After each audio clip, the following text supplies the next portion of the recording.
वही बाबरी मस्जिद की भी जिक्र किया। क्या हो गया? कल नागपुर में हिंसा हुई, 20 से अधिक। नागपुर में हिंसा होने का कारण नहीं है। नागपुर आरएसएस का गढ़ है, आरएसएस का हेडक्वार्टर मुख्यालय नागपुर में है।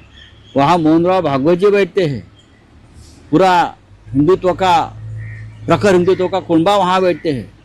वहाँ देवेंद्र जी का चुनाव क्षेत्र है। वहाँ दंगे कौन कह रहेगा? किसकी हिम्मत है? गृह मंत्री देवेंद्र फडणवीस जी है, मुख्यमंत्री देवेंद्र जी है। वहाँ भारतीय जनता पार्टी के प्रदेशाध्यक्ष बावनकुळे नागपुर से है और 4 मंत्री आसपास है। कोई हिम्मत कर सकता है? उनकी गैंग होगी, उनके लोग होंगे दंगा कराने वाले। ये एक नया पैटर्न है हिंदुओं को डराने का, हिंदुओं को ऊपर अपने लोगों से हमला करवाने का, फिर हिंदुओं को भड़काने का और दंगा में उसको लाना है। ये जो चल रहा है औरंगजेब के नाम से एक भय और डर पैदा कर रहे हैं, ये महाराष्ट्र को और देश को खत्म करने जा रहे हैं। अगर देवेंद्र जी फडणवीस में दम है तो जो दंगेखोर है ना, उनको मखौका लगाइए। औरंगजेब की कब्र की बात आप करते हो, क्यों उखाड़ने की बात करते हो आप? हम क्या कर सेवा करेंगे? क्या जरूरत है? जब बाबरी के लिए हमने कर सेवा की थी तो कांग्रेस की सरकार थी,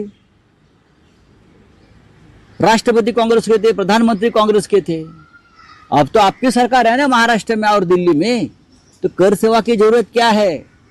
जाओ मोदी जी के पास, एक आदेश निकालो और सीपीडब्ल्यूडी के लोग जो है, केंद्रीय लोक निर्माण जो कहते हैं ना, सीपीडब्ल्यूडी पीडब्ल्यूडी, उनके लोगों को बोलो जाओ तोड़ो, हिम्मत है तो आप तोड़ो ना। आप क्यों जाते हो? आप इतनी मशक्कत को क्यों कर रहे हो भाई? मोदी जी को कहिए, नड्डा जी को कहिए, देवेंद्र जी को कहिए, सरकार आपकी है, आरएसएस की है, विश्व हिंदू परिषद की है, बजरंग दल वालों की है, तो ये दंगे फसाद क्यों करते हो और लोगों को क्यों तकलीफ दे रहे हो? जाइए, 4 लोग जाइए, नरेंद्र मोदी जी, देवेंद्र फडणवीस, अजित पवार, एकनाथ शिंदे, वहाँ जाओ, क्या बोलता है उसको, फावड़ा बिवड़ा लेकर जाइए और जो जिस खबर के बारे में आप दंगे करवा रहे हो ना, आप खुद हो निकाल दो। लोगों को क्यों भड़का रहे हो भाई? आपकी सरकार है।